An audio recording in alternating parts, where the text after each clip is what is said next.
ఎన్నికల ముందు ఒక ప్రముఖ టీవీ ఛానల్ ఇంటర్వ్యూలో భట్టి గారు ఒక జర్నలిస్ట్ రాష్ట్ర ఆదాయానికి మీరు చేస్తున్న వాగ్దానాలకు మధ్య తీవ్ర అంతరం ఉంది, ఎలా అమలు చేస్తారని అడిగారు అధ్యక్ష.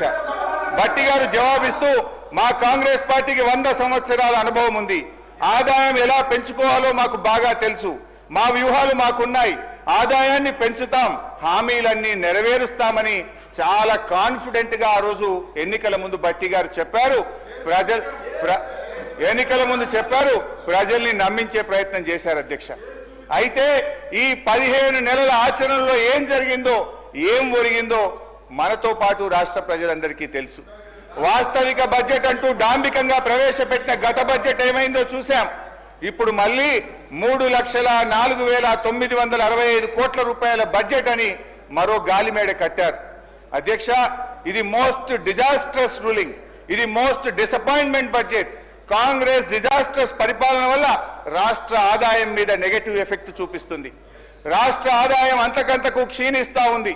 మరి అనుభవం గల భట్టి గారు ఇప్పుడు ఏం చేయాలో చెప్పాలి ఈరోజు. ఎందుకంటే అయితే తమ యొక్క పరిపాలనా వైఫల్యాలను సరి చేసుకోవాలి, లేదంటే రేవంత్ రెడ్డి గారి ఫార్ములా ప్రకారం ప్రభుత్వ భూములు అమ్మాలి. ఏనుముల వారి పాలనలో మరి ఎన్ని భూములు కథం పట్టిస్తారో తెలియదు అధ్యక్ష. ఎందుకంటే అధ్యక్ష, గచ్చిబౌలిలో 400 ఎకరాలను వేలం చేయడం ద్వారా 30,000 కోట్లు రాబట్టాలని నిర్ణయించారు. ఇప్పటికే టీజీఏసీ భూములు తాకట్టు పెట్టి 10,000 కోట్ల రూపాయలు అప్పు తెచ్చారు. ఇప్పుడేమో హెచ్ఎండిఏ ఆస్తులు తాకట్టు పెట్టి మరో 20,000 కోట్ల అప్పు తెస్తామని మొన్ననే అసెంబ్లీలో సమాధానం చెప్పారు.